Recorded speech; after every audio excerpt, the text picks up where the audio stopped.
This episode of the Dicebreaker podcast is sponsored by Wild Bill's.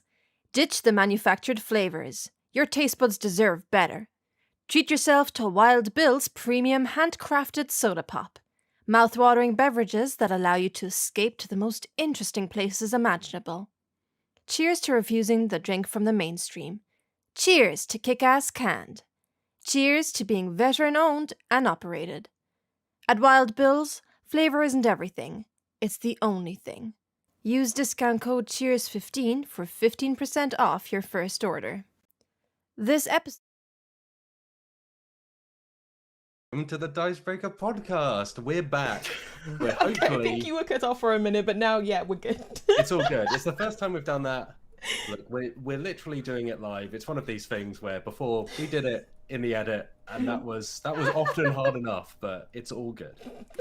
Look, we're here. Great, it's fine. Hey! It's the Dicebreaker podcast. It's a Friday afternoon. We're here to have a nice chat and chill out. Yeah, I'm it's a so wonderful sunny Friday afternoon. I'm here with my mates, Mm-hmm. and the only thing that would make it better is a delicious, cooling can of Wild Bill. Wild Bill's Look, delicious soda pop. we've done the sponsorship. Thank you to Wild Bills for paying our salaries in part. It's all good. Yes. I'm Matt Jarvis. I'm the editor-in-chief of Dicebreaker. I'm here with two of the team. I'm here with Liv Kennedy. Hello, how are you doing? Hi, I'm doing so good, Matt. I'm doing great. You've done a fantastic job with the tech side. Oh, thank Liv. you. Okay, it's the first time we've done this. There's a lot of pressure. We have literal seconds and minutes to work with at points, so it was great. Thanks. And of course, Alex Meehan also joining us. Hello, how are you? I'm back, baby. You're back. Oh yeah, you went on last week, were you? No, I Were you? wasn't. No, And neither was I, in fact. Yeah, we were I specifically. had other things. We were specifically called out at one point in the podcast. Were we? So hey, Was I a you part know, of that? we're back. Probably. It's good to be back. Yes, it's been a heck of a week in so many ways. But I'm very happy to be here. Thank you for joining me. We are here. If this is the first time listening to the Dicebreaker podcast, we just chat about board games, we chat about what we've been playing and some other stuff, what we've been up to, and then we play a little game later on. We have another weekly, segment is such a bad word, but it's all I can think of every time we do this. We don't have a name for it. It's just like a little mini game. But we'll get to that. For now, let's just chat about what we've been up to. Let's Sure. catch up. I was Yeah. gonna start us off with kick back. keeping up Loli's legacy. Sure. The bingo call. I looked it up and everything. I know. It's not good. It never is. We've done, what episode is this? 65 of 65. these, and I can't think of a single one of those 65 that I've gone, yeah, Oh, that's classic. good. Yeah. Like, oh, I enjoyed that. Golly. Oh. Yeah, I Um, do remember being directly. I do remember Granny's Getting Frisky was directed at me. I mean, I can't it was a remember what good number one. that was. Oh, if I look back. Oh, that's 60. Grandma's getting frisky. Yeah. Oh, yeah. yeah. There Oh, you yeah. go. I was going to say, because that definitely doesn't rhyme with a number, so No. just Well, you'll pick a be number. happy with this one for 65 because neither of these rhyme. So 64 was almost retired and Red Raw. 65. Overall, not good. No, it's not. 65 is retirement age. Stop work. That's it. Is it just like, are these bingo calls invented by machine learning or something? It just pulls Maybe. from the internet. AI. Just random fragments of sentences shoved together. I mean, I wish 65 was the retirement Yeah. age. Am I right, everyone? Am I right? Yeah. Whee! Now Feel like the I'm retirement 65 age now. is death. Yep. Yeah. Retire to the grave. Anyway, happy Friday. Yeah. Wee. As also old age pension is also one. Oh, sure. Yeah. So anyway, back on track. Nice. Liv, as you've already kicked us off, what have you been up to this week? All right, let's have a think. What have I been up to this week? So, as usual, I've played my two D&D campaigns. Got Icewind Dale, got a homebrew campaign. That is DM'd by my friend Bo. It's very good. What happened on the Monday game? Oh no, that's what happened. Okay, yeah. So there, basically, a team of lawyers came after us. It sounds kind of mundane, but but that was a thing. Specifically, they were trying to invite our little lizard companion Moss she's a member of the party. She's not a companion. To afternoon tea, but we assumed it was some kind of court summons. So my bard did a vicious mockery on a simple human lawyer and immediately killed him with no death saves. Whoa! Oh, wow. You committed murder. She didn't mean to. She just said, "Oh, hey, the moonlight's bouncing off your head," and then that was enough to kill him. So that was good. And then to get rid of the body, the druid summoned a bunch of crabs to take it away. So that was great. And then for Icewind Dale, we are confronting my character's ex, who is pretty sure one of the big bads of Wow. yeah. So I think I mentioned this last week that so there's a secret that you can get at the start of the Icewind Dale campaign for each player character, and it helps like inform your backstory and stuff. I obviously chose the one that was like Old Flame. You can pick any NPC, and then that's your ex. So we came across a really cool looking like alabaster white tiefling lady, and I was like, yeah, obviously, yeah. Are you kidding me? Yeah. Who else am I gonna pick? And so yeah, so she's bad news, it turns out. Oh. Yeah. Who would have thought? We met her in a group full of cultists. Who would have thought that she would be no good? Yeah, so that's what I've been up to. Oh, and also me and Loli's played Railway Inc. Challenge yesterday. Yeah, you did. What did you think? Yeah, thing is, I like it. I don't think Loli's was as big of a fan as I was, but see, the thing is with me as well that I want to be good at it, and I'm not good at it like at all. It's random chance to get whatever tiles you may need, but then you have to kind of like try and plan for a random tile that you don't. You just, maybe you'll get it, maybe you won't. I couldn't score above like 50. I'm pretty sure. We had some help from chat. Friend Ian in the chat came in and played against us, completely smashed us in the first round. Then Lodi's beat him afterwards, and I was nowhere near. So yeah, but it's good. I think for the right person. Maybe Matt, do you think this would be for you? I have been playing Railroad Inc. Challenge. Oh, Liv. I assume It's got trains in it. But I'm not.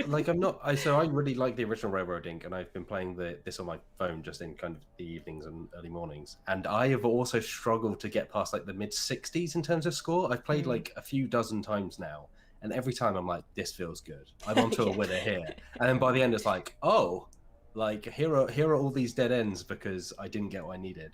And part of me wants to be like, well, I just rolled poorly. But I've played so many games now. Yeah, right. I think I can only stretch that excuse so far before I have to accept that I'm just not clicking just yet with exactly what I need to do. It's really interesting. I'm enjoying it, but I think it'll be one of those things like when I got into Ganchon Clever, I had to play it again and again. I just played that solidly for like a couple months, and by the end, my wife and I were competing and trying to optimize against each other, and we're like scoring into the hundreds. But it's been a real struggle for everyone because every time I'm like, okay, I've done this objective, I've got these, I just need to complete these, that'll be great. And then by the end, it's like I lose 15 points. Yeah. And it's like, okay, right, next time.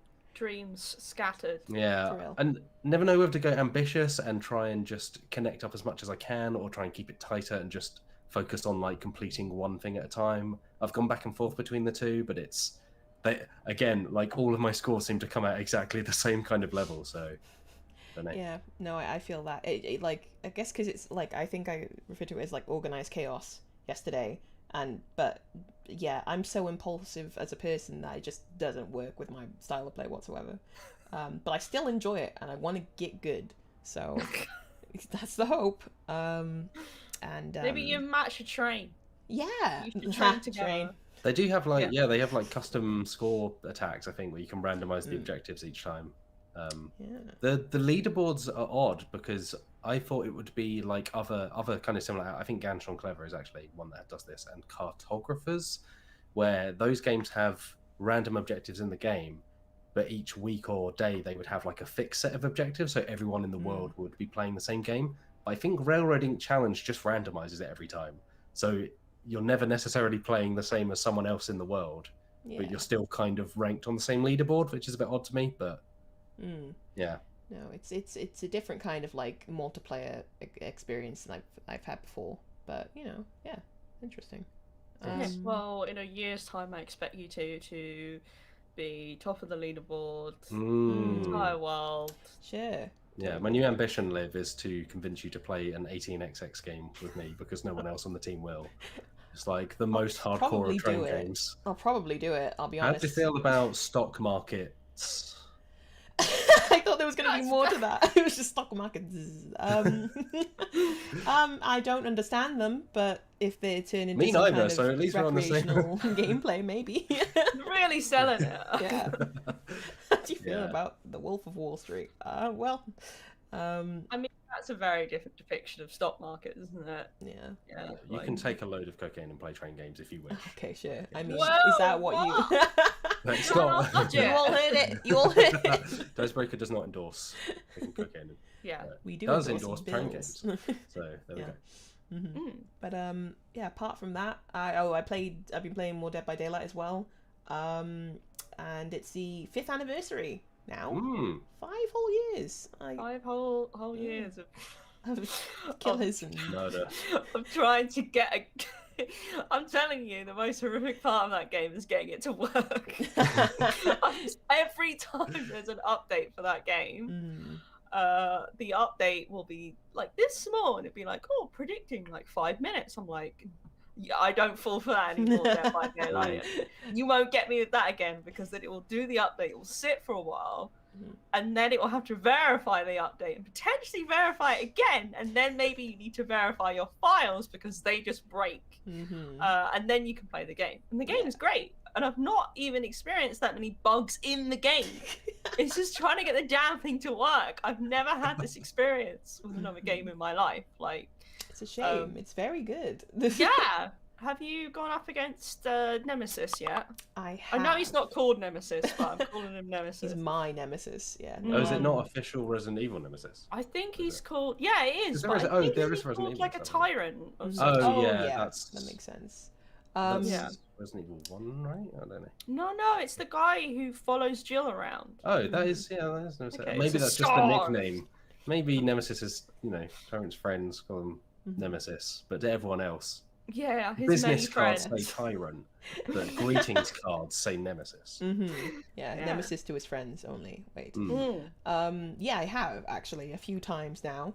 He is very fun to play against. He's super imposing. It's ridiculous. Like, you could just see his huge figure rocking up in the distance, and you're like, hear him. no. Yeah, stealth is not the angle he's going for. It's very much, I'm here, I've got a big tentacle, it's gonna get you, and then you're gonna be all ill for a bit.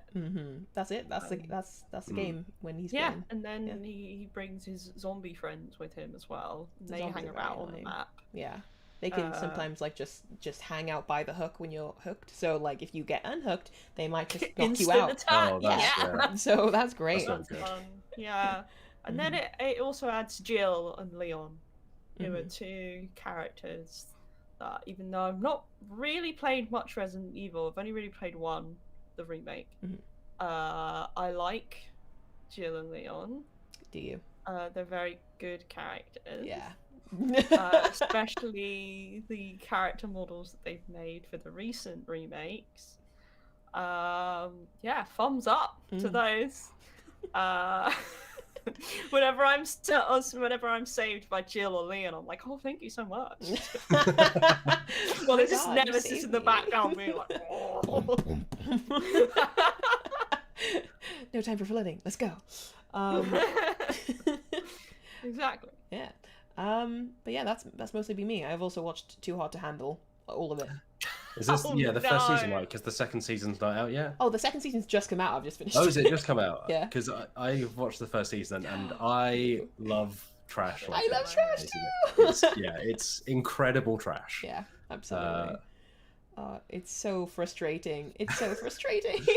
I mean, just I mean, this is me as a demisexual, I guess, speaking, but like, I'm just there, like, don't do it. Stop being horny. I just don't understand. Is Like, it the first season that has the person who just ends up being like, I hate all of you. Like, Yeah.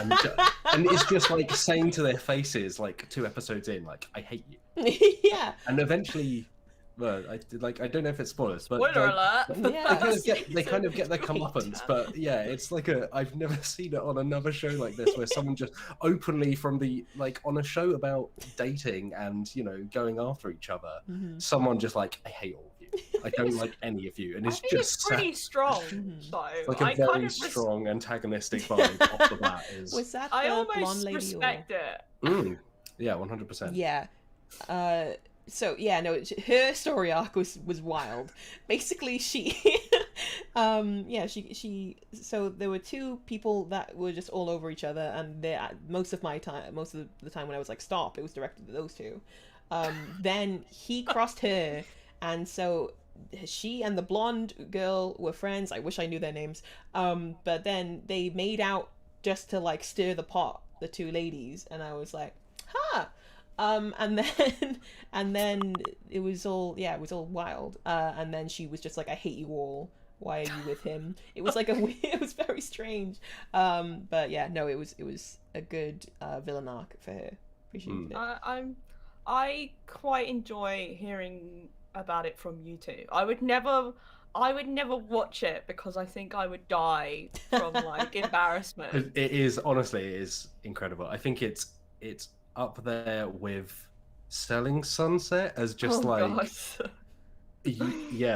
being kind of amazed at the absolute charisma of people in some cases. Just like people who are able to just be like, I am incredible. You should, you know, fall before me on your knees. And just like, as someone who is hugely anxious and, you know, kind of self-aware in horrific fashion, watching people just be like, I'm incredible, is like always just something that amazes me. Is it aspirational for you? No. Nothing to do with it. No, thank you. In the same way that I don't think I could get to the moon on a trampoline, I don't think I could ever kind of reach those heights of just being so sure of myself. Yeah, but it's also in some ways you gotta respect it. It's a double-edged sword, isn't it? Because like, I think one of the things that really puts me off those programs as well are the kind of people who are so sure of themselves. And it just backfires in a terribly awful way, and you're just like, oh, I'm so embarrassed. I cannot deal with like what do they call it, like second person like embarrassment or something, like where secondhand embarrassment, when you're like, you are embarrassed for someone that's on the screen right now. It's why I can't watch certain comedies, like cringe comedies, because I can't deal with the amount of embarrassment. Like it's what, you know, one of the big reasons why I can't watch those shows as well. Also, I think I'd be generally annoyed with about 90% of the people on there. But I like hearing it from people who enjoy it. Yeah, it's wild how many people do suffer from that whole secondhand embarrassment, can't deal with it thing. I've met so many people who are just like, yeah, no, I can't watch this show or that show, blah blah blah. It's an epidemic. No, I just sit here and watch old episodes of Masterchef. I genuinely don't know why. I've been watching. I think it's just so like low. It's funny because the show has moments where they're like, oh, the stakes are so high. Like John and Greg are like, oh, if they get this wrong, it's all gonna go, John, and they exchange like these facial expressions that are like, you know, dramatic, and then you're just sat here going, it's just like a pie or something, you know, it's just like a dinner. Like the worst thing that's gonna happen here is maybe they don't get the vol-au-vent right or something. Like I kind of just enjoy that because it's almost relaxing because the stakes are so low, really, and then you can just enjoy like the kind of having a bit of the giggle at like John and Greg, like hyping it up so much. No, I mean, that sounds like a welcome breather, to be honest, after watching Too Hard to Handle, I'll be honest with you. Really, and then you just get like, sometimes they'll make jokes, like dad jokes, And good. you're like, okay, now you're trying Now to do you're a little cooking. bit of entertainment now, aren't you, boys? Like, I can't think of it without thinking of buttery biscuit base, and Yeah, that's all that comes to mind. it's Yeah. a cultural icon now. Yeah, Like, yeah, there you go. The part of Right. a statue of buttery biscuit base from Diana. Yeah. Yeah. Liv, is that what you've been up to Oh my this week? God. Anything else? I think that's about it. Probably. Yeah, I'm good. All right. Alex Meehan, other than watching Masterchef, what have you been up to lately? Oh, much honest. I have been playing some games. So I have been my new flatmate and I Ooh. Ooh. on Saturday went to Loading Bar Ooh. in Brighton. Ooh. Which is a very nice bar slash restaurant slash pub. There is one in Dalston, which most people might be familiar with. I believe it's where they record Oxbox sometimes.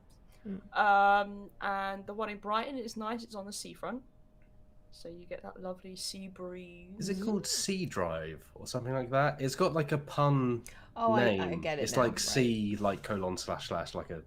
Maybe. I think yeah, it's called something like that. I don't That's know, very mate, clever. but, It's very good. Yeah, when I realised that, I was like, yeah, that's good. That's good. Well, Yeah. well played, Loading Bar. Yeah. Yeah, Thank we you. went there and we had some drinks and played some board games because there's, as well as the video games, I suppose. No, I like video games. They have board games. They have a board game collection there too, and they have some absolute classics such as Splendor, which we played. And they had not played it before, and I was like, let's play Splendor. And then the first game I won a little bit, and then the next game they just absolutely destroyed me in like a very technical fashion of, they were like, okay, this is, it almost felt like they just came up with a plan almost straight away, and then it's just me going, let's get some gems. I like this one. I think. You know, like you got like people hustling each other at pool, just like, oh, I can't really play, and then boom. Yeah, first game to just analyze and absorb it, and then second game, okay, I have solved this game. Time to, yeah. I was just sat there, and they were like, "Oh, I've gotten like 15 points." I was like, "Oh, okay." Look down. I had like 2 points or something. I was like, "Well, I've bet my match." And then we played. What did we play after that? I believe we played Suro, which is great, and they had not played that before as well. And I did win that every time, but to be honest, a lot of that game is luck anyway. Yeah. So it just depends entirely on what tiles you get when. And then we played Rhino Hero. Yes, a classic. Original Rhino Hero or original Rhino Hero, yeah. Which a few people were watching us, which made me feel a little bit nervous. Watching you how? Well, like it's in a gathered bar, around, so or- like I think people like playing a game where you, like in Rhino Hero. Have you played Rhino Hero then? No, I haven't. So it's a game where you like stack cards on top of one another to create like a tower. Okay.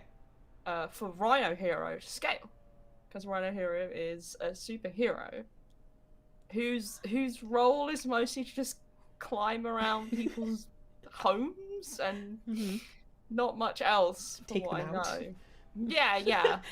It's to test the structural integrity of buildings. Part Yeah. superhero, part structural engineer. The thing is, right, they make such a big deal about him like weighing a lot, but there are like multiple animals, including elephants, living in those buildings. Like clearly, if there's any like test of whether they can hold like enough weight, I think they've already figured that out about Rhino Hero climbing up it. But I would like to test how they got the elephant into the building. How did they do that? there are different kind of cards that you bend. They're like wall cards, and then you put floor cards on top of them. And the wall cards have different illustrations on them, and one of them is an elephant sat on a couch watching television. And I have a real strong connection with the elephant because it's just got a lovely little vibe about it where it's just sat there like he's got little arms, little feet. I love him. But Gonna be me a few tonight. people like watching us play, and I was like, oh, okay.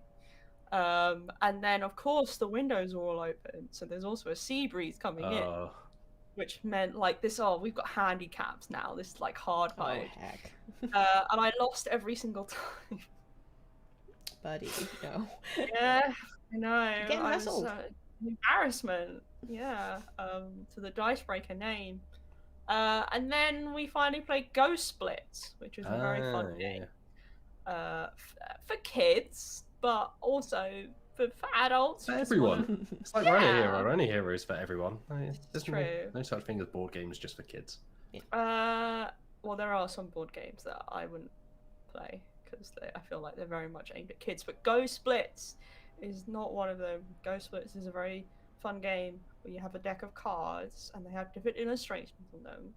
And then you have like a set of these different like wooden objects. So you've got like a chair and a bottle and a little mouse.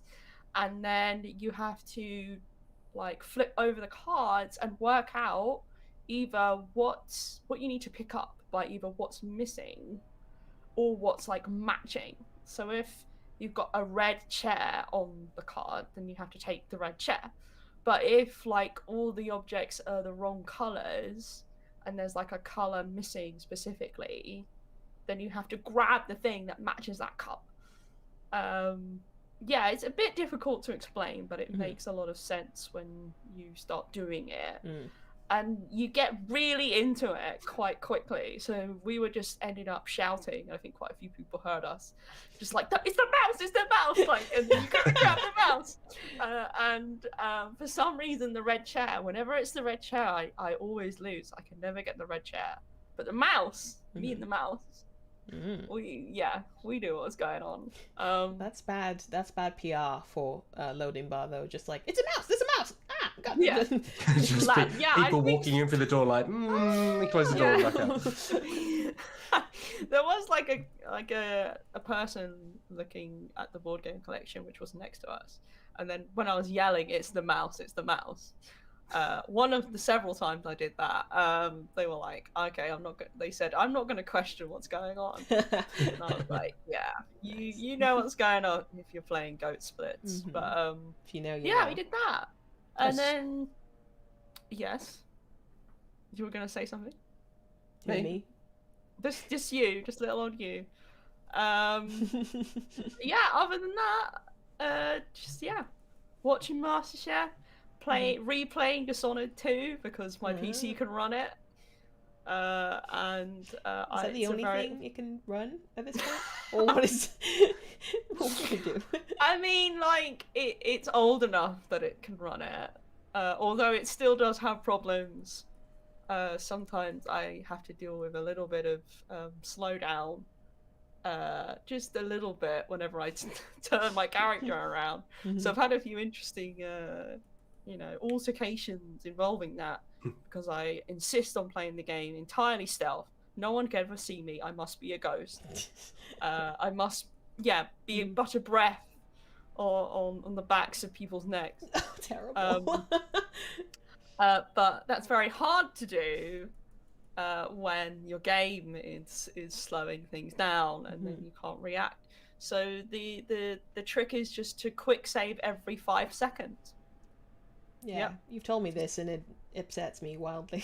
Yeah, it's a really fun way of playing the game. You just quick save every 5 seconds and then just quick load whenever something goes wrong. Which is a bit like trial and error essentially, but yeah, I'm enjoying that and just looking at Mass Effect Remastered longingly. Because this baby ain't gonna run it. If I try and do that, it will. Yeah, it will hit the roof. Buying that, but I was like, no, you have no money. Please don't do this. But I'm like, but romancing aliens. No, okay. It's on sale right now, the Steam sale. So now is the best time to get it. But yeah. I can't play it. Every time you warp in that ship, it is so loud. It's like 40 times louder than anything else in that game. When they say remastered, is it just everything's really loud? The audio balance is completely off. It's really odd. It's really, really strange. This is Mass Effect 1, but I don't know how it is in 2. But every time you warp in the ship, it rumbles through my flat. So yeah. People are asking. Apex Penguin says Ghost Blitz or Goats Splits. I honestly thought the same thing. It's Ghost Blitz. Right. Apologies, that's me saying it very quickly, and having a little bit of a lisp. So What would goat splits be? With that. I don't think a goat is supposed to do the splits, so I don't think Yeah. that would be where I go. I don't think that would be good. Like on a mountain somewhere, like a craggy mountain that goats up, and just like Maybe it's like the Olympics on a mountain. Like you just do Oh yeah, flips that's and good. whatnot. Yeah. Like it's like a balancing dexterity game, but yeah, it's forming, guys. It's forming. I'll get there. But yeah. But that's everything I've done this Alright. week. Matt Jarvis, Hello. give us the lowdown. Yeah, it's been an interesting week, but I've played some stuff in between some stuff going on. I played Monopoly Deal for the first time in over 10 years. I used to play it. It was kind of the card game that became the card game phenomenon when I was at school. So we went for a Pokemon stage, and I don't mean 1952. Yeah? I don't mean lower school. I mean upper school. For some reason, Monopoly Deal just swept through the sixth form common room, and everyone was playing it for a while. So I don't know where my older set went, because it was so trashed, I think, at some point from being played like hundreds of times. But I went back to it thinking, I just kind of went back to it thinking, it'd be interesting to revisit this, because we played Monopoly for charity a few weeks ago, so I started thinking about Monopoly Deal. And as I wrote on the website, it's weirdly good. It's especially good for a Monopoly game. I don't think part of the reason is it's just it's just about being horrible to each other, but it packs that into 10 minutes rather than like 4 hours. So the whole game is basically Monopoly. You're looking to collect 3 sets of properties. The properties are the Monopoly properties. You draw from a deck, you play stuff, you can charge rent on properties that you've put down, you can pass go to draw more cards, you can double the rent and put like house and hotel cards on your cards. You can also steal cards from people. So like sly deals let you steal stuff, force deals let you swap stuff, and then deal breakers let you steal an entire set, as long as someone doesn't have a just say no card.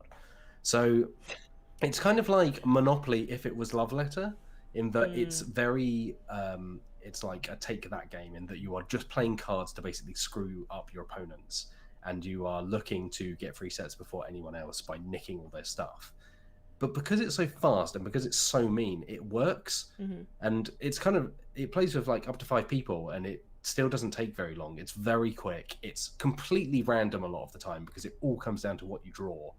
Because if you don't draw any steal cards and someone steals has a load of steal cards, they'll just nick all your stuff and you can't do much about it. But it also has that thing of like, okay, I've built up all my properties.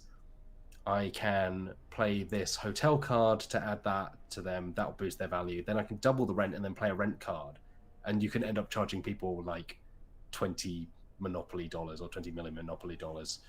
And then if they can't pay with the money in their bank, they have to then start giving you property. So it's like it's a really fun, really mean game.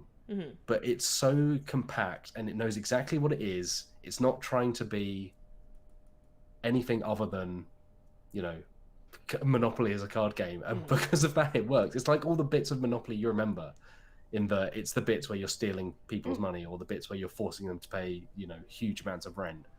But you're not playing for 5 hours. Yeah. Exactly, yeah, and you're not having to tediously work your way around the board, and if someone misses your space, you don't have to then wait for them to roll the right thing and come back around again, and then they'll get 200 back, and then it's just like, no, I'm charging you rent with this card that I have. Yeah, Like, and you pay don't up. have you don't have a set of digital dice that get glitched and stuck in the foreground, right? No. It sounds like they just perfected Monopoly and streamlined it, but then just kind of carried on with the bad version, and just carried on. Yeah, it's genuinely a good game. Like it's never going to be one of the most amazing games, because it is very luck dependent. Like it's still very mean. It's just not going to be for some people.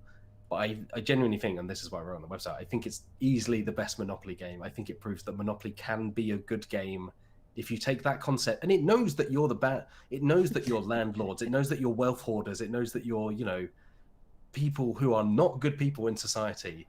But it leans into that because you're also horrible to each other. Whereas normal Monopoly tries to convince you. Like, there's no community chess cards in this game. There's no philanthropy. It's not like you're giving back at any point. It's just like, nah, you're all terrible.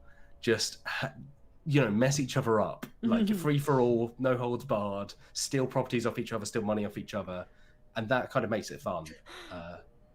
Matt, the Monopoly deal approach to the theme is like when that video of Matt Hancock came out revealing that he's a slimy piece of crap.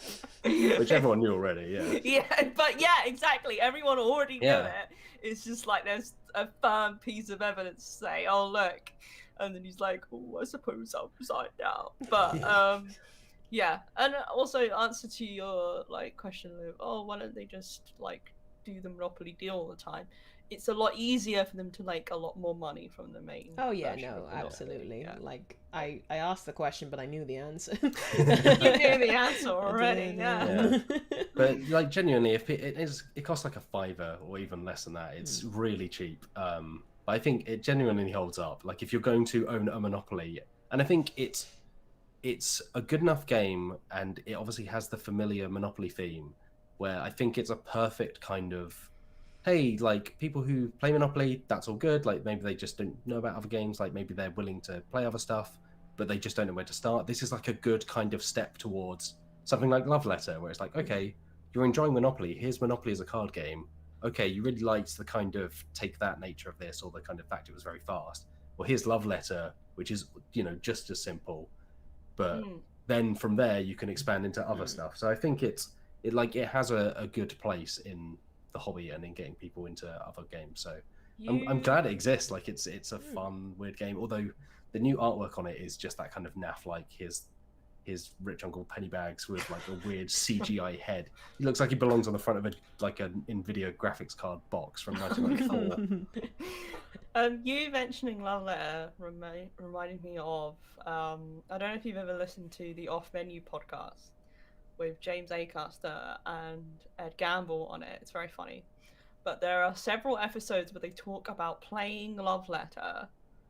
And when they're playing it, apparently Ed Gamble puts on like medieval lute music to listen to.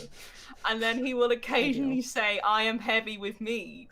Playing it. And James Acaster really hates it. And then he seems to whenever they talk about it on another episode, it seems like Ed Gamble takes it even further, and then he just talks about how he just starts role playing as some sort of knight, and talking in like, oh, I have catcheth the princess's eye.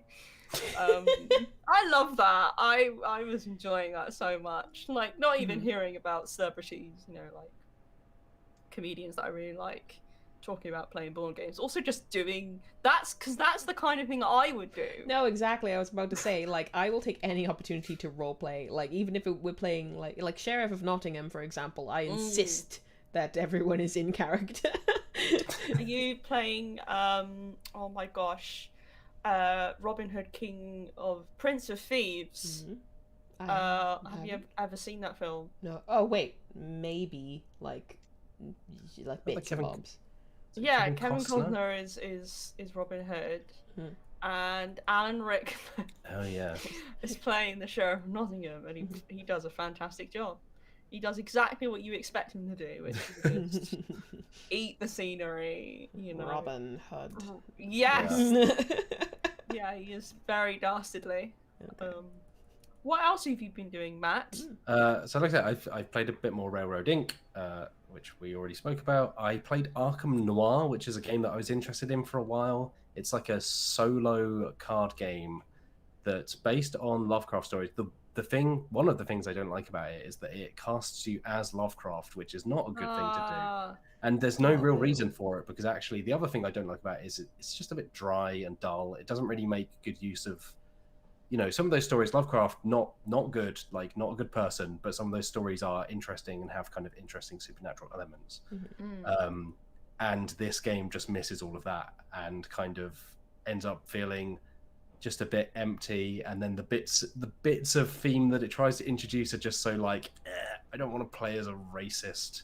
Like, I don't, and there's no need for you to, because like there's no presence of Lovecraft or the kind of character that you're playing in that game.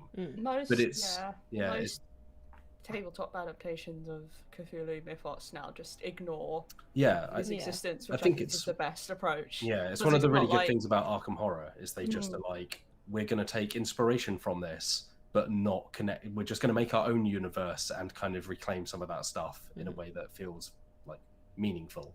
Whereas this just feels a bit like, but also as a puzzle card, even if you detach it from the theme, it's a puzzle card game. You're trying to solve cases by playing cards, and the cards have symbols, and you have to play matching symbols to form a line.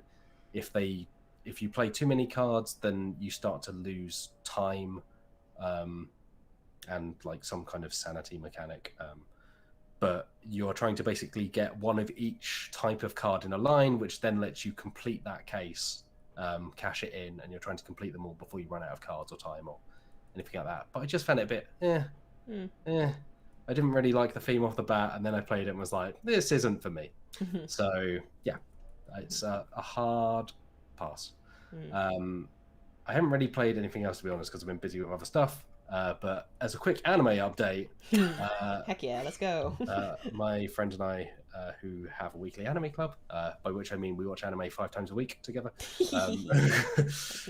We finished Kino's Journey, which I liked. It's about a non-binary or gender fluid traveler who passes through different countries. It's kind of like an anthology series. There's a talking motorbike, which is very good. It's never kind of explained why the motorbike talks. It just talks.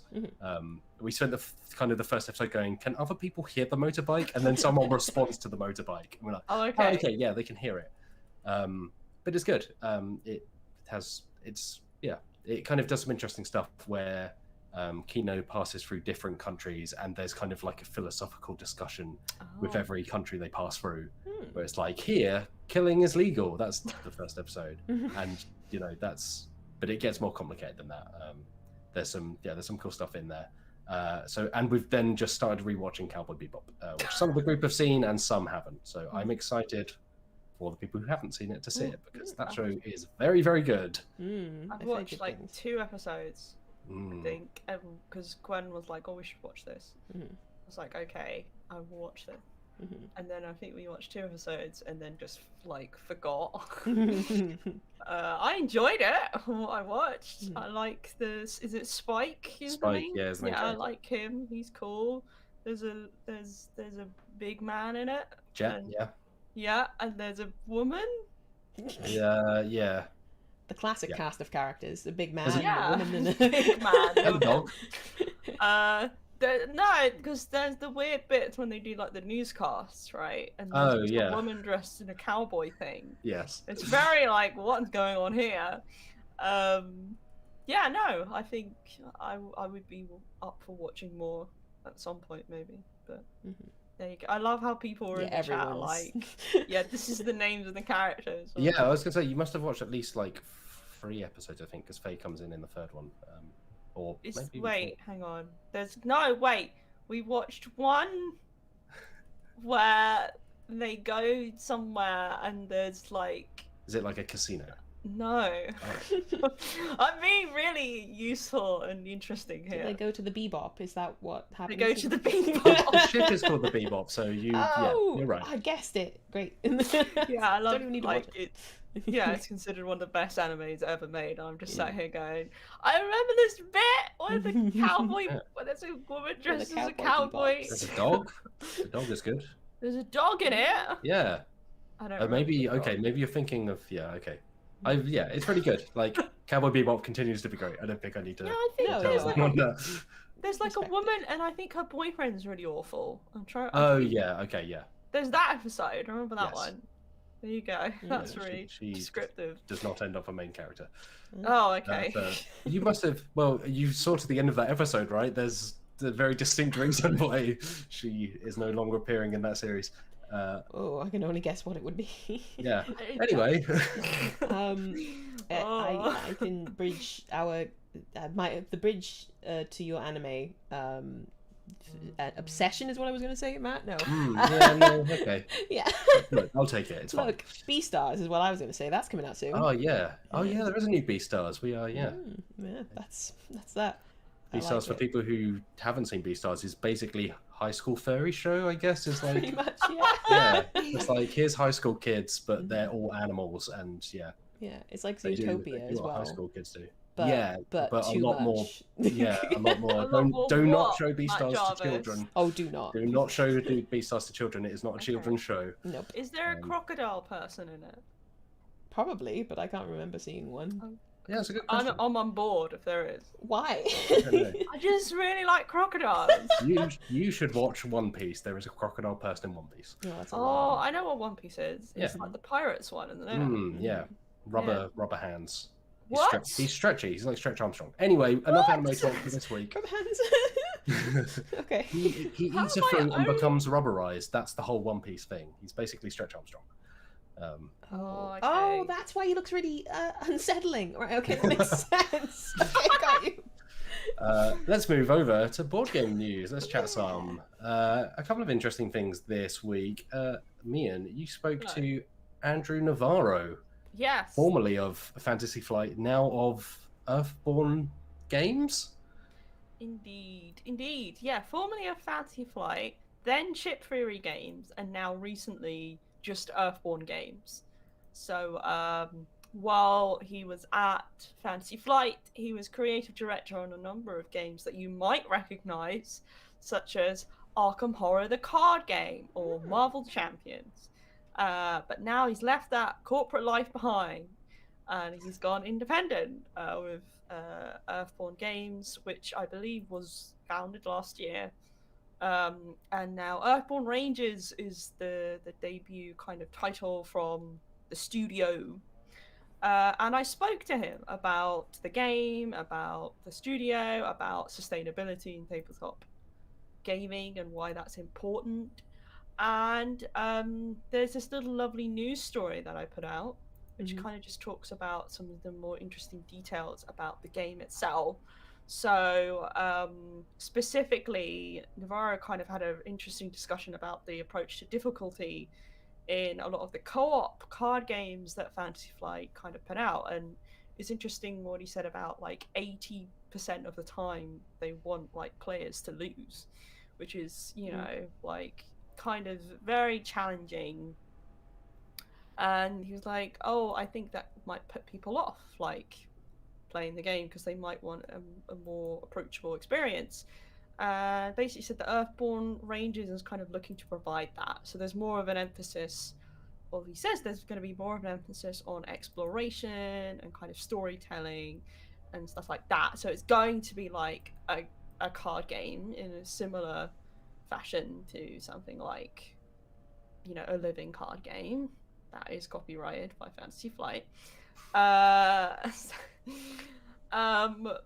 But yeah, I also talked about some of the RPG elements that are going to be in the game, which are kind of interesting in the sense that it's not going to be just set characters that you play as. These are characters that you can create to an extent.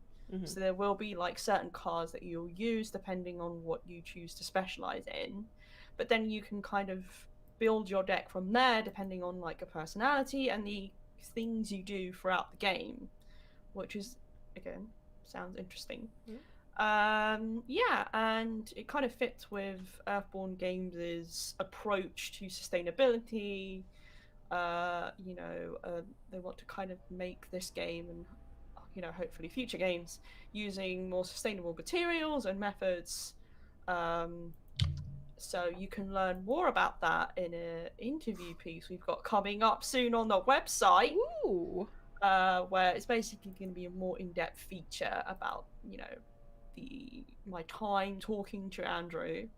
But for now, you can read this lovely news piece on Dicebreaker.com.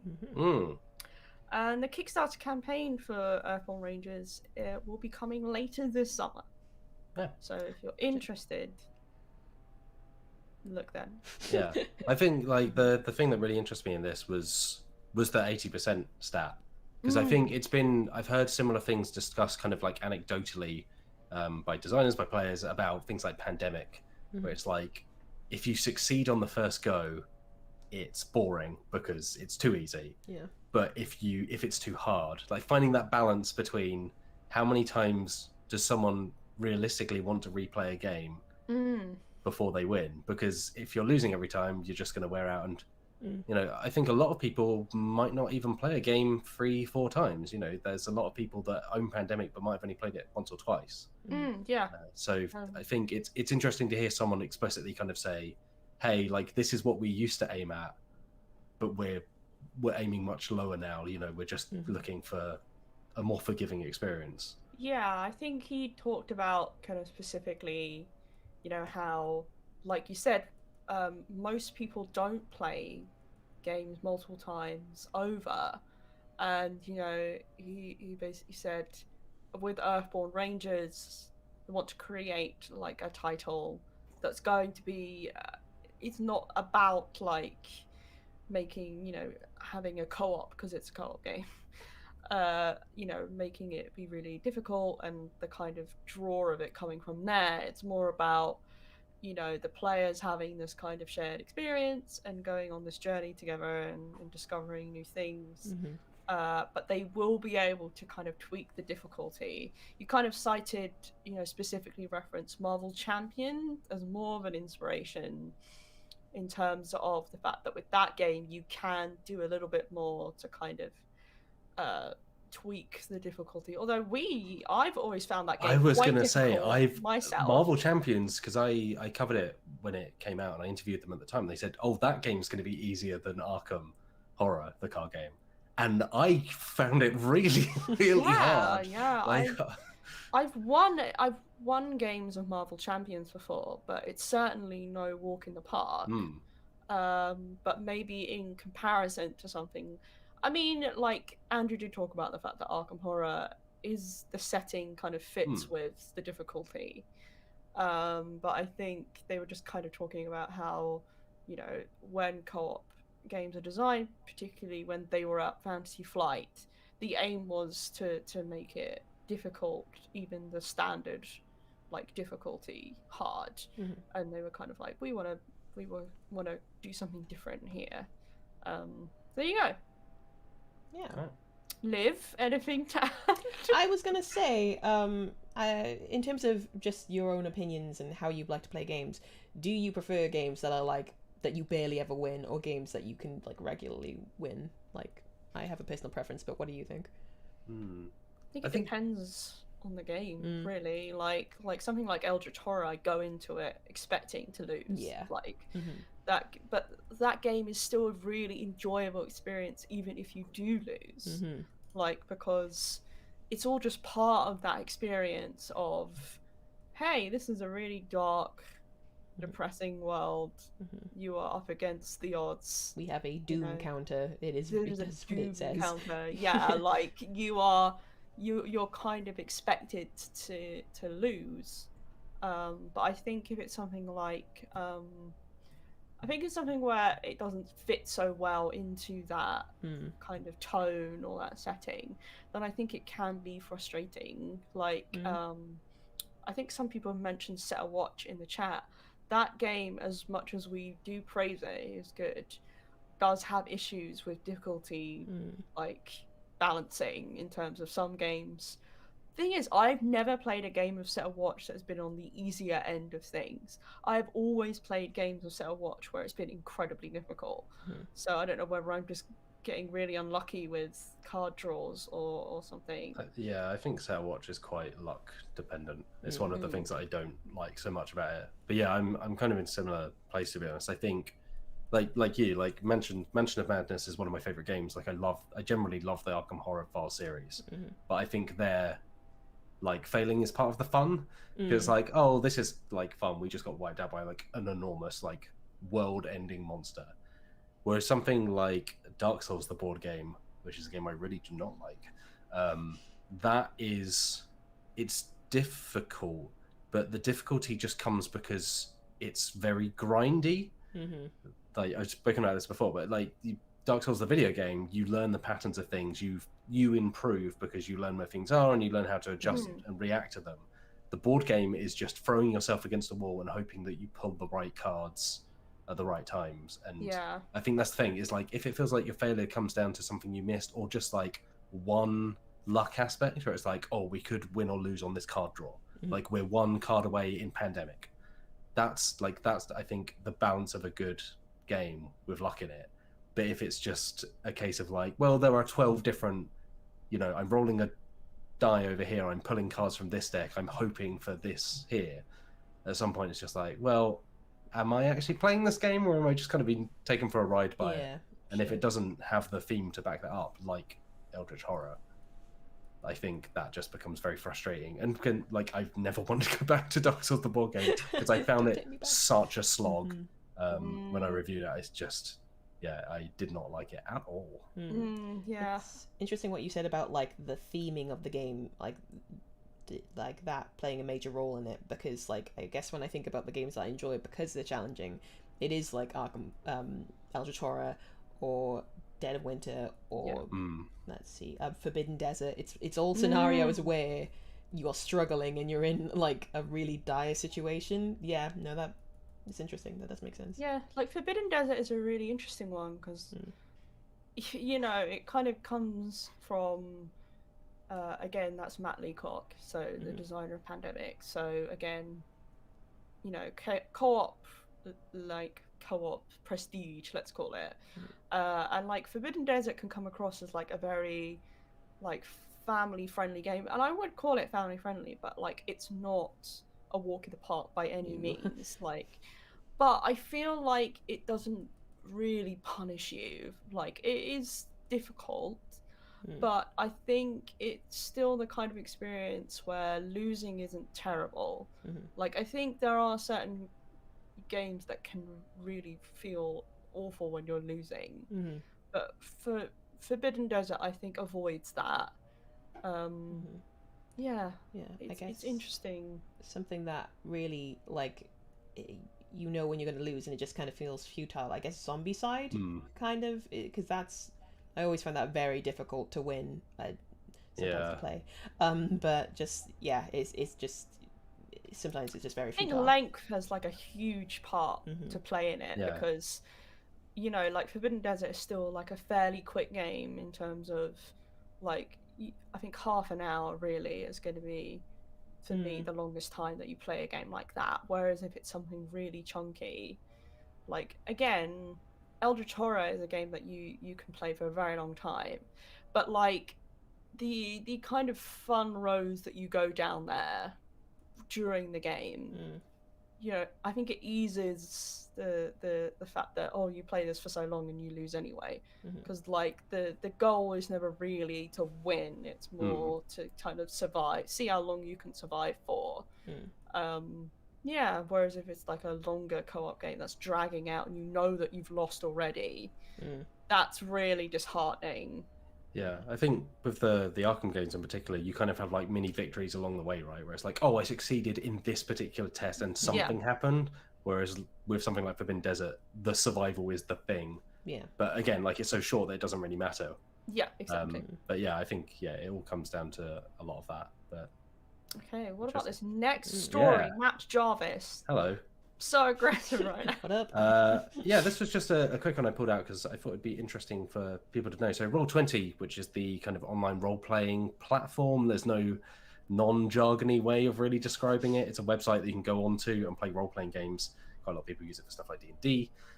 They've added official support for safety tools, which I just wanted to bring up because I think it's a good thing that more people should do more of. We see a lot of support for safety tools, particularly in the indie RPG scenes. So one of the Roll20 like mods or add-ons that they've added is from Evil Hat Productions, which folks might know from Blades in the Dark, Thirsty Sword, Lesbians, Monster of the Week. They've done a lot of kind of more high-profile indie RPGs, and it's actually, it kind of collates tools from the indie scene. So there's the X card, which is quite a popular safety tool. There is in that bundle there's Script Change, which kind of takes inspiration from almost the controls of a video player, so you can pause, slow down, rewind, stop. And there's one more that I've forgotten that is also good, Sorry, I didn't write it down in this doc. And then Roll20 have also included their own safety deck, they call it, which I think they included with Burn Bright, which is the Roll20 exclusive RPG that we actually played on the channel a little while ago. Yep. But it's basically a traffic light system of green, yellow, and red. I believe they also have symbols on, so they are colorblind friendly. But it's basically, if there's a kind of a difficult subject or situation or topic that comes up, players can choose to anonymously play them if they wish, to say, green, I'm okay with this, like it can continue. Yellow, can we just kind of slow down and maybe not go further into detail here? Or red, can we just stop and move on? That's really so it's good. quite a neat, slick system. And again, because it's a virtual platform, you can play those cards any number of times and they're anonymous. You can choose to add kind of information if you want to, but you don't have to feel, like you have to explain yourself. The whole group just has to kind of abide with the feelings of any one person. So I think it's just a nice thing to add. They're free, so if you use Roll20 you can just add them to existing games or new games. I think it's a nice thing to see. It's like I say, you see a lot of safety tools in the indie scene. There are a lot of really, really good safety tools. Like everyone should really use them in some form, whatever suits your group. Even if it's as simple as like holding up an X or touching the X card to just mark something out.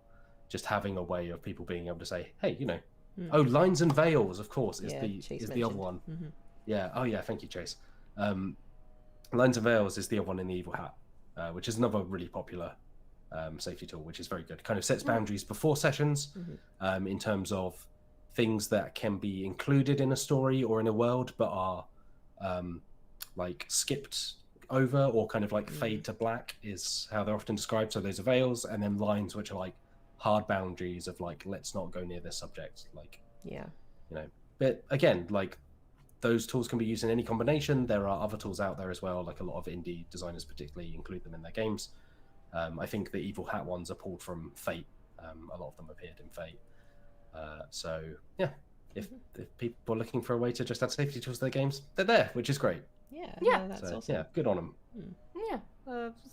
Safety tools in RPGs are really important and really good. We should use them. Definitely.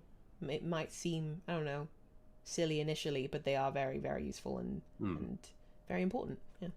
Yeah, I think especially online as well, because you don't necessarily have the same physical kind of it's hard to like get body cues language and stuff like that. Yeah, so just people. having like a very clear cut way of saying, hey, if anyone just wants to skip over this, if your group isn't able to just kind of voice that as it happens, like having a kind of a way of encouraging that is a really good thing. So yeah, indeed. Thanks Roll20. Yeah, it's a job. good thing.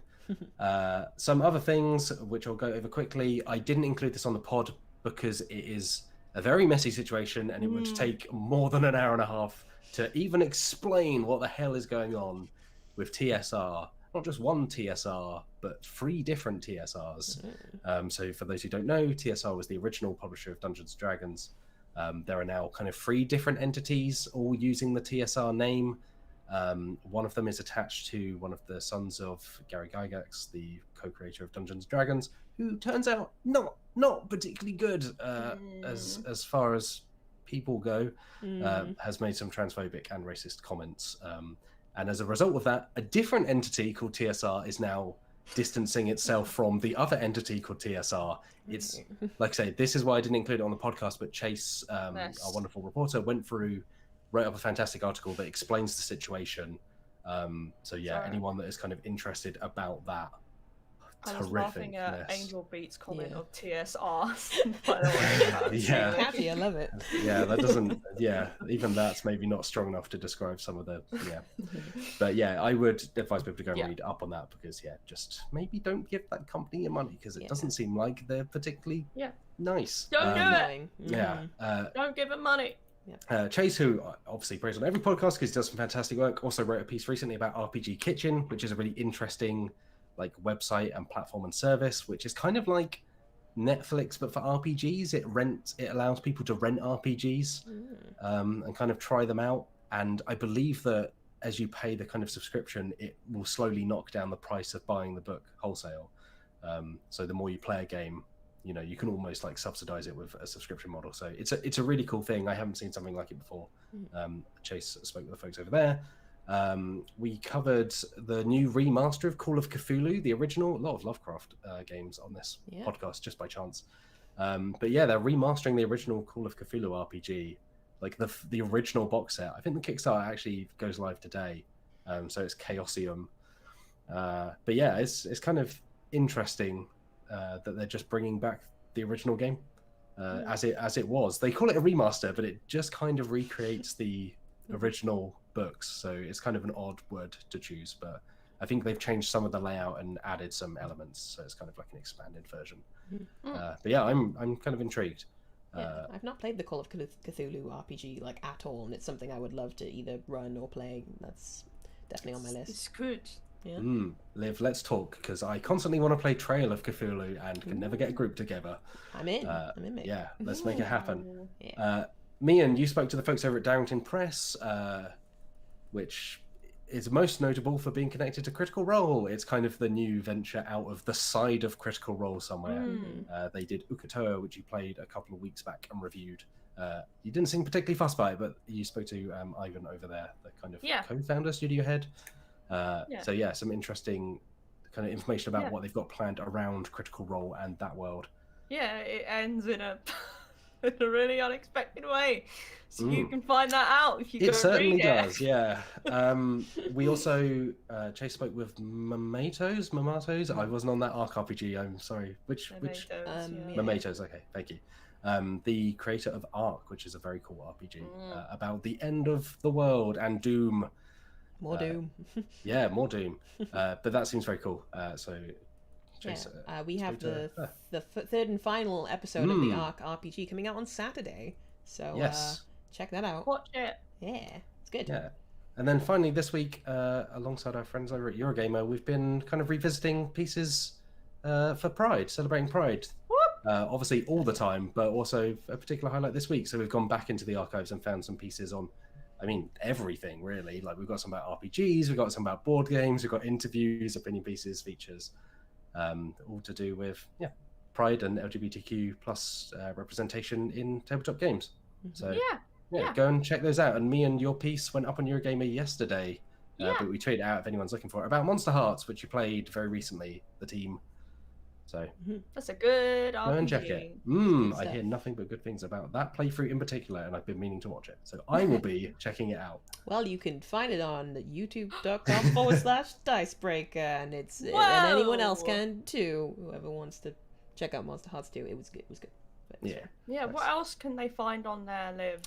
Good question. I believe on Sunday, I'm not sure if I'm supposed to say specifically what it is, but there is a new list feature coming out on Sunday that will be fun to watch, that we also put together.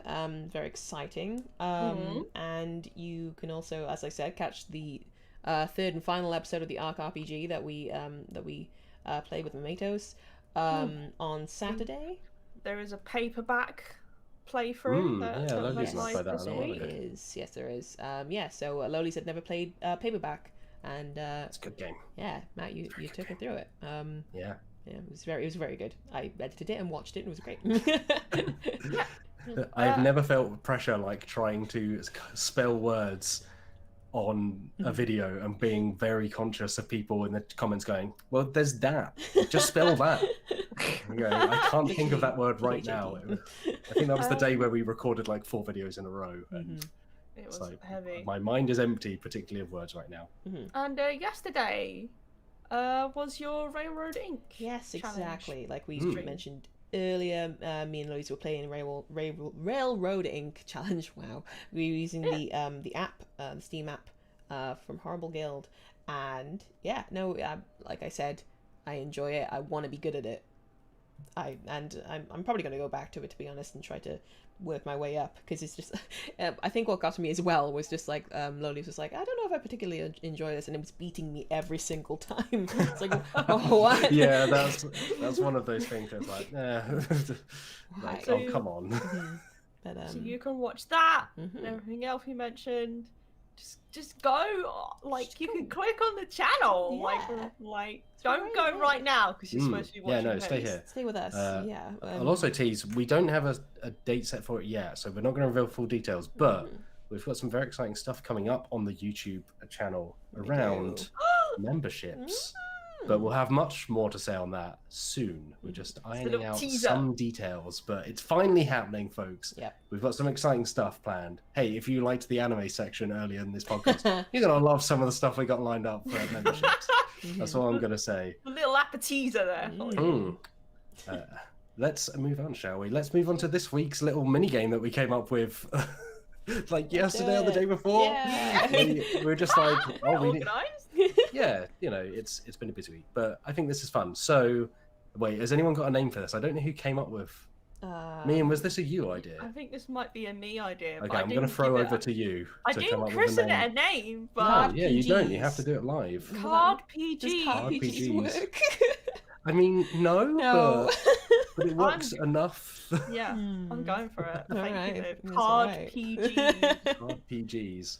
When you say it a few more times, I think you'll what you do is you keep saying it until people are just like forced to kind of just give into it and go, it. Cool. Yeah. It's like the Revengeance. Yeah, I eventually gave in with that. The Revengeance. CardPGs 2, the Revengeance. Yeah. Meehan, what are we doing?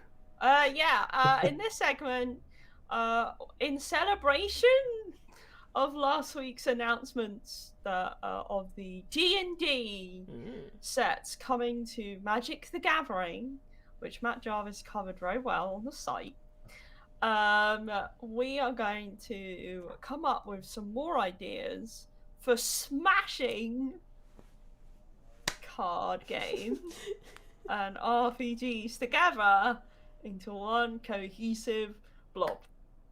I really thought you were gonna say one cohesive CardPG, but no, you just went with blob. Like, I went with blob. Me and you, if you want it to spread around, we've got to get on the marketing. Just put the name out of it. Yeah, this is how you build a brand. I was slagging it off. Like, I'm registering CardPG.com as we speak. It will just be a randomly generated. It'd be like that randomly generated Pokemon combination thing where they get two Pokemon and squash them together and create an abomination. So we're going to do that with card games that we like and RPGs that we like and see what we can come up with. So does anyone have, either in the chat, feel free to put your ideas in there, help us out. or you lot, do you have any ideas that spring to mind of a good crossover between a card game and a role-playing game? Okay. Ooh. Oh, sorry. I just hit the name more than anything. It's Monster Hearthstone. Oh, that's good. Yeah. That's a strong start. Thank you so much. I don't know the gameplay mechanics. I just know that the name sounded good in my head. I think it's just literally. I suppose it's just Hearthstone, but you have like different skins, like the vampires and the fae and whatnot. Classes. Yeah, the different classes. That could be a thing. And they each have their own abilities. And like, for example, what abilities have you got? Yeah, Meehan, you played a fae, didn't you? What could she do? Can you remember? It was several weeks ago. Yeah, I failed at everything I tried. But the fae are like very much, from what I could see, can like access the fae realm, let's call it, and kind of get information and power from there. So maybe they could do something around that. Maybe they could store cards in the fae realm, or maybe they could like get cards from the fae realm that are like really good cards. Yeah, maybe there's like a fae portal that you can like put down, and then that manifests other creatures. Holly. Oh, she gone. Oh, bye-bye. She manifested from the fae realm. Sorry. But yeah, I think that sounds like a great idea. Thank you. Yeah, that's also very strong. Someone's in the chat, Pietro says Munchkin and plays in the dark. Munchkin in the dark. Yeah, I think that would actually work, in fairness, because instead of dungeons, it would just be heists, right? You'd just be heisting, but it would just be like competitive Blades in the Dark. Instead of working together, you just being like, awful. yeah, someone could just like stab you in the side at some point and take your loot. Yeah, much like Munchkin. like rival heisters? I don't know. Rival masterminds, sure, who are just trying to like accrue reputation or something. Could be a thing. Oh yeah. Oh yeah, like rival gangs of heisters. That's pretty good. Yeah, right. I was actually going to say, like, I think Blades in the Dark would actually make a really interesting card game in general because of the or flashback mechanic, where you could, like, if you're playing cards, maybe you have a. Oh, for goodness sake. She's being such a gremlin. She's even more needy than usual today. Look, I love you very dearly, but you've got to stay down. Bring her on. She is on more than enough. I think, like, Blades in the Dark, the flashback mechanic would be really interesting in a card game sense, where it's like maybe you have a limited number of times that you can almost undo, like, a previous turn, but that could then change something drastically in the current setup. Ooh. So it's like, oh, actually, I didn't play that card. I'm playing it, like, now, or something like that. I don't know how that would work. It'd probably be hugely clunky, which is why no one's done it. But no, but like I could see that happening. Like you have specific types of cards, and one of them is a flashback card, and then it just allows you to kind of affect previous turns. It could work. Yeah, I guess in some ways it's like Blades in the Dark crossed with something like Flux. Oi! Is she on the counters now? She's just like on the fridge. She is raiding the recycling, which has been put out. You may hear it crash over in a second. Apologies for my misbehaving cat. She's been sleeping quietly the whole day. This she is really hates working Blades from in the home Dark, apparently. She knows what she's doing because she'll look at me. She'll kind of paw through the rubbish and then just turn and as if to say, "Look, what are you gonna do about this?" Yeah, like you took me off the table. This is, this is the consequences of your actions. Matt Jarvis. Hold on a second. Oh no, she's off on one. She's off on one. He's having. She is really cooking off today. She really is. She's sorry, she has a thing with eating plastic, so. Oh no. She decided to pull a bit of plastic out of the bag. Does she know that that's bad for her? Well, apparently not. Okay. Matt Jarvis, I have something for you. Okay, shoot. Key Forged in the Dark. Oh, that's really good. Yeah, that's excellent. Yeah. Yeah, I just was like sat there listening to you talk, and I was like, oh, hang on. Yeah, I don't know how that would work. Maybe because Forged in the Dark is like a system, really, more than anything, isn't it? Yeah. Because you've got Band of Blades and Blades in the Dark that are both based off that, but maybe I don't know. Maybe all the games that are all the RPGs that are based on Forged in the Dark could like in one shared universe. Yeah, one shared universe, because like the Keyforge universe is pretty. Yeah, they like the different houses. Yeah, so I like that. Yeah, they literally have a set called Worlds Collide. Yeah. There you go. Yeah. So I was distracted by Aiden Folks' comment saying the audio podcast listener is going to be very confused about who she is. Yeah, sorry for those listening in audio. My cat was misbehaving, so I had to get up and run off and stop her from being a pain. But now she's just flopping around on the floor as she does. She just rolls around. Is it a cat? Is it a neighbour? You don't know.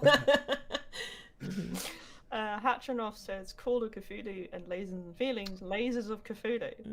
That's pretty good. There was a Call of Cthulhu card game before the Arkham Horror card game. I think Eric Lang designed it. I think it was way back. I think it may have even been the very first living card game, the Call of Cthulhu card game. Pretty sure Lord of the Rings, the card game, might have been. But yeah, also can I offer two RPGs, Cthulhu and Feelings, but yeah. Smashed together. But yeah, Cthulhu and Feelings I think might have been interesting in terms of like, yeah, maybe the old gods, maybe they're more emotional than you think. Maybe. You know. Yeah, now I'm just thinking of like a dating simulator. Oh no. The old gods. Yeah, like a Hatterful boyfriend style. Yeah, but instead of birds, like here is I can't remember the name of the one that just destroys everything. Cthulhu. No. Yeah, there's quite a few. Is that like Haster? Haster is pretty bad. Yeah, there's like in Eldritch Horror, there's one that if it wakes up, then everything Is it Nyarlathotep? Nyarlathotep does something. Yeah, there's Nyarlathotep as well. What's the big spider one? Is that? I Spider one. can't remember. But yeah, you can date all of them in my new game. Yeah. Yay!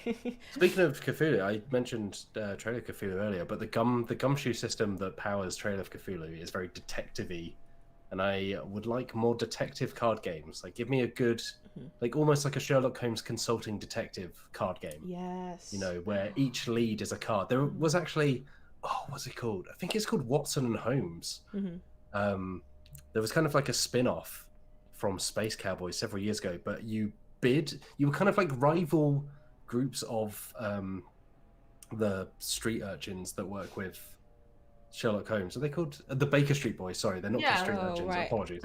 I didn't know they had a title, so that's yeah. But you would have to just bid to see one, who would get to each kind of crime scene first, and then who would get the clues earlier. It was quite fun. Like, it was a weird spin-off, but give me more detective card games because I like mysteries. There's Jaw says poker plus low stakes, high stakes, low stakes. Ooh, interesting. Yeah. We also have a super chat through from TYC. Thank you very much. Yeah, if you thanks. wanted to say something, there is no message, so Yeah. Yeah. But we still appreciate it. Jaws says Call of Cthulhu. Which I think with that we'll bring that segment to an end, but I can see it working. But they did Lovecraft Letter, and that was pretty good for what it was. Oh, there's also what's the one that's like is very similar to paperback, but it's all Cthulhu based. And you're trying to make words.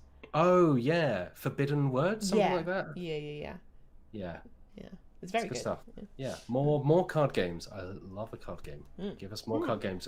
I actually really want to, on a similar note, I really want to play the second edition of Fiasco, because Fiasco is a brilliant RPG. Yeah. And they re-released the second edition as kind of like a card-driven game rather than a dice-driven game, but I haven't played it yet. I'm really intrigued to see what difference it makes, because Fiasco is it's just fantastic. We should play it sometime as a team, because it leans into the chaotic, because everybody's doomed all the time. It's just it's like, how did you get dispatched horribly at the end of this crime? Let's roll a d6 and see. Yeah. It's just like a Coen Brothers film. Everybody ends up in a wood chipper of some kind. Oh, whoa! That's a Fargo. Let's take. I didn't say it was Fargo. You were the one that gave that away. It's the most well-known Coen Brothers film. What about the goats one? Is that them? Many goats. Yeah. What about Blood Simple? What about, Oh yeah, everyone's talking about Blood Simple. No Country for Old Men. Goats and Splits? No. Give me a No Country for Old Men card game where just go around. Yeah, it's either shoot or no shoot. Yeah, that's true. But play cards then to step back from the blood. We've made some sad card games here. Yes, okay. Before we bid farewell, let's take a couple of questions from emails and also from chat. We've had a couple of emails. We've had a couple of chats. Thank you. Yeah, thank you. Liv, would you like to read this one from Marie, please? I am not on the dock. It's fine. Alex Meehan, would you like to read this one from Marie? Liv, you do the next one. Thank you. Marie says, just a question. Would there be a game where you have a physical copy but would like it digitalized, and when making it PC-based, take away anything from it? E.g., I prefer paper books to e-readers. Interesting. Yeah, this is like, I think Root already exists, of course, but there was a really interesting one of like, I think Root is improved by being digital because it just takes away a lot of the heavy lifting of the rules and actually means that you can focus on the best bits of Root. And because I love Oath, which I reviewed for the site, I would like Dire Wolf, which did Root, to do Oath next, please, because Oath is amazing. And again, it's like quite a heavy game, but it's just brilliant. It looks fantastic because of Carl Ferrin, who continues to just be great. So just give us a digital version of Oath. Johnny was also telling me about Oath, and I'm in, and I want to play it now. So Oath is so good. It would make keeping those legacy elements really easy as well, because then it would just load the game up for you. Yeah, you'd find a mod that does that. So. Yeah, the official mod from Later Games is very good with that stuff. But it obviously is just like, it's as fiddly as other tabletop sim mods are. So yeah, just something super slick would be good. I think Eldritch Horror would be really good. talking about it now because that game takes a very long time to set up. Have you played the tabletop sim version of it? No. It's handy. It is very handy. Okay, that's good because and also it's a game that I've wanted to play because I've not played it in years because I got burnt out on it, and now I'm like, I really want to play Eldritch Horror, but I do not have a copy because it's really expensive. And also you need quite a lot of people to play that game, and at the moment That's a good one. I mean, it's not hugely viable. But the differences in the tabletop sim version is just like if you draw just like a player card, you can click set up and it'll just bloop, and then it just sets up the card and the people. So that's really handy. Cool. It still is difficult to kind of sort out the like separating the colors of the tiers of the doom and blah blah blah. But also the shop section, you could just like click and it'll shuffle and it'll like spread them out, and that's handy. So that's good. What about you, Liv? What game would you like digitized?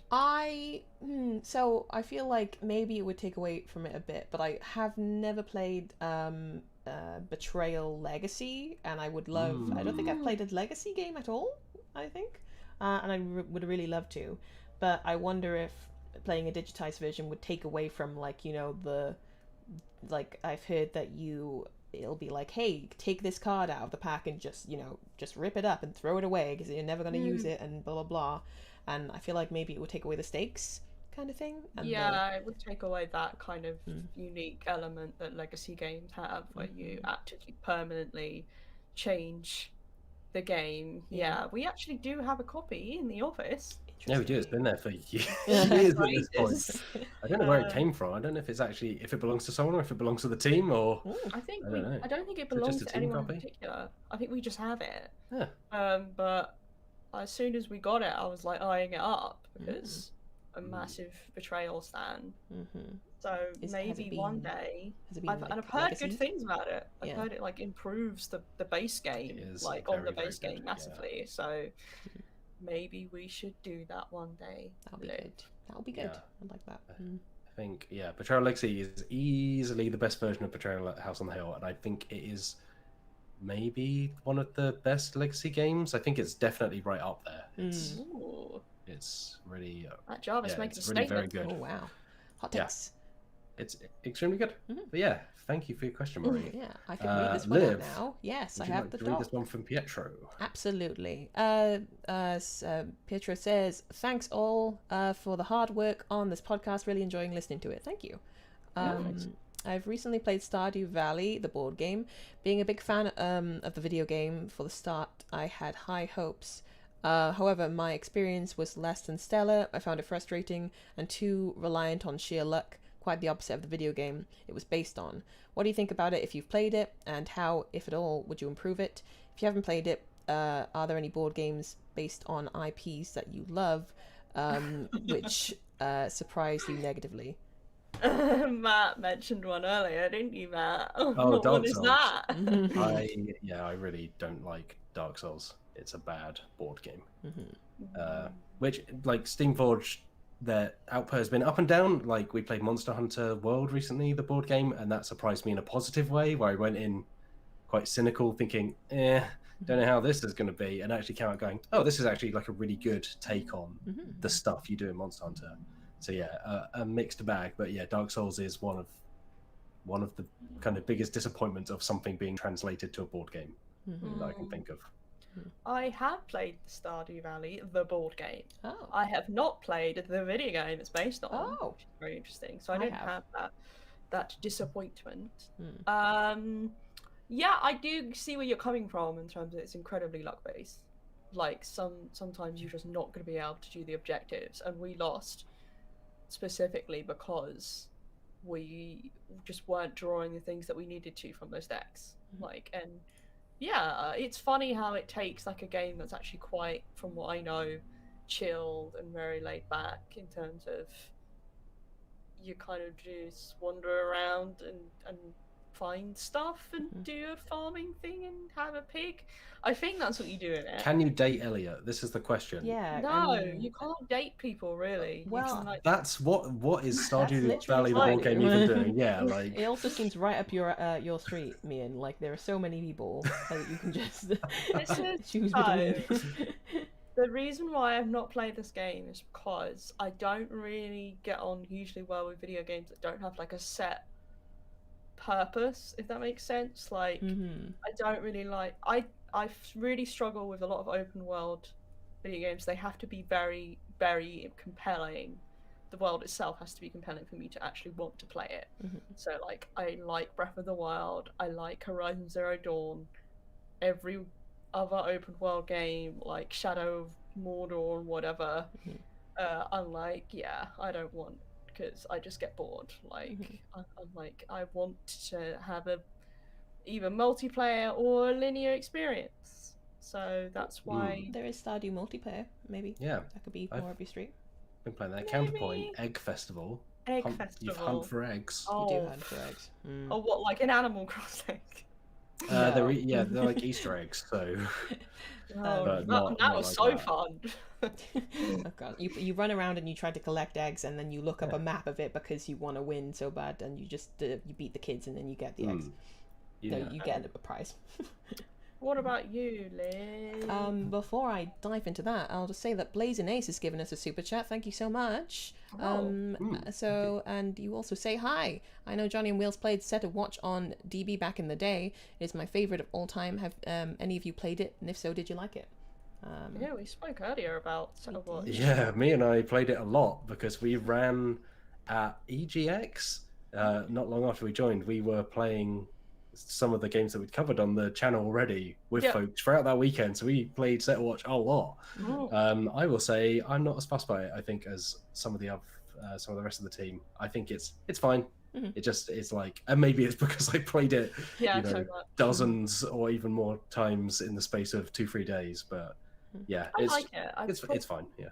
Yeah, I like it more than you do, I think, even though I played it quite a bit. I do think it's got an issue in difficulty. That's something we all kind of agree with. But I like the fact that it does have this aura of like, you're kind of in trouble. I like games like that for some reason. I like board games where the general feeling is you're kind of in trouble. It's that Ralph Wiggum meme. Yeah. It's a board game. Yeah. Liv. Yes. Would you like to answer the question? Absolutely. Please. No. I can't think honestly of like a game that's been translated into a board game that I didn't like, but I can think of like an RPG, Dungeons and Dragons, that's translated into a video game, which is Baldur's Gate, and I thought maybe that would be something that I could draw from. Let's see if I can. No, I think that does translate quite well actually, because more better than you would think, because as most of D&D is turn-based, it does kind of lend itself to a kind of like that way of playing things. I've heard good things about the Baldur's Gate series, but I've not wanted to play them myself because they're really old, and I just think that I would not. I respect it, but I think it's past the time when I would enjoy that, which is why I kind of play Divinity instead, because Divinity kind of feels like like a natural progression from those kind of games. Sure. Yeah, so I am stuff on Baldur's Gate 3, rather. Yeah, I am intrigued by Baldur's Gate 3. However, we kind of want to wait until it's out of early access. Fair. Just because we've heard things about it being a little bit messy. And also some of it just missing. Like, I don't think it's all there yet. I think it's the first act, similar to when Div came out. But yeah, I will say that as someone that played a lot of Baldur's Gate when I was younger, I tried to go back to those games in the last year or so, and like the writing holds up. The writing is still fantastic, but the even in the remastered ones, the UI and some of the gameplay is just times have moved on. It's a little more fiddly than it should be. Like you still get Boo and Minsk and so on. Like that genre of game still very much survives in titles like Divinity. Yeah, Divinity is Pillars of incredible. Eternity, I believe, is the number one. yeah, there's still like a passion for top-down, like classic tabletop RPG style like games. I do remember I I watched a video about Planescape Torment, which is a very old game, also based on Dungeons and Dragons. That's specifically based on the kind of afterlife system that Dungeons and Dragons has going on, where there are like multiple planes depending on what like alignment you lived your life by. And this game is essentially hailed as like an incredible RPG that seems to cover very interesting themes and topics that you wouldn't expect from like a Dungeons and Dragons game. And it was like £8 or something, so I was like, I really want to give this a go. Oh my god.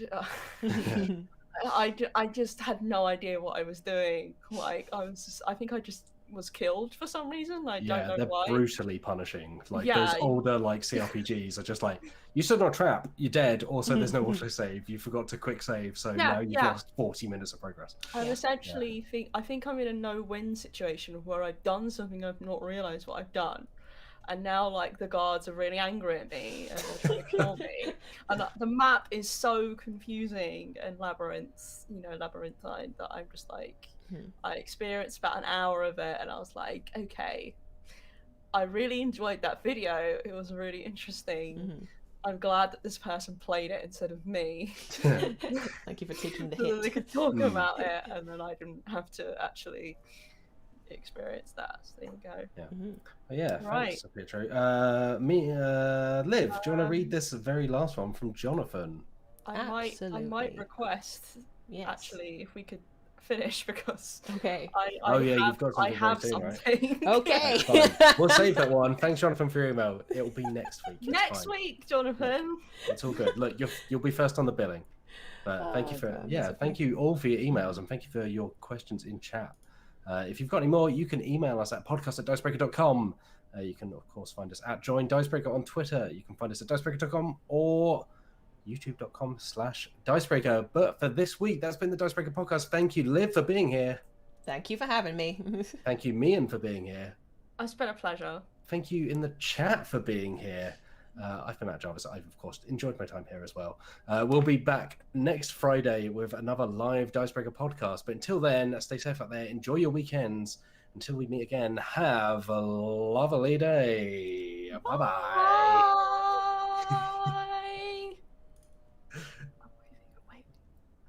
Yeah. Wow. Amazing.